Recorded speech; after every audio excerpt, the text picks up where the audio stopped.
Pa gdje je najljepša profesorka na svijet što... Ljubavi, pa nisi valjda ljuta na svoga miša? Slušaj, malo sam Mašanom, stvarno sam malo prećerao, ali vidi, Mašan mi je trebao za neku kombinaciju, razumiješ? Malo sam možda pomiješao prioritete, ali vidi, slušaj, sad mi stvarno trebaš. Pa da, ti se mene setiš samo kad ti je nešto treba. Ti me ustvari ošto ni ne voliš. Soco, kako možeš takve stvari da mi govoriš, znaš li kakva je frka? Slušaj, kad ovo prođe, ja te vodim na more, pjevaj. Ali da ne moram da radim u Budvi. Pa samo ako što iskrsne da nam zatreba za skuter ili to, razumiješ? I da tvoj otac više ne spava kod mene kad dođe u Beograd. Ovoga mi krsta ni djed, ni otac, ni kumovi, niko ti ga više neće doći džabe. Obećavaš? Savršeno ti je to, ljubavi, što ti je kako?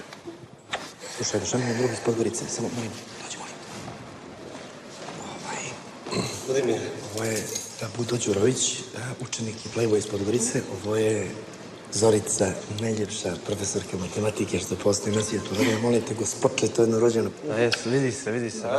Slušaj, Budo, ne mogu sada, zato što imam da zaključim neke ocene, imam nastavničko veće, ali možemo večeras kod mene, pa... Što kod večeras? Ne, nije ta kombinacija, što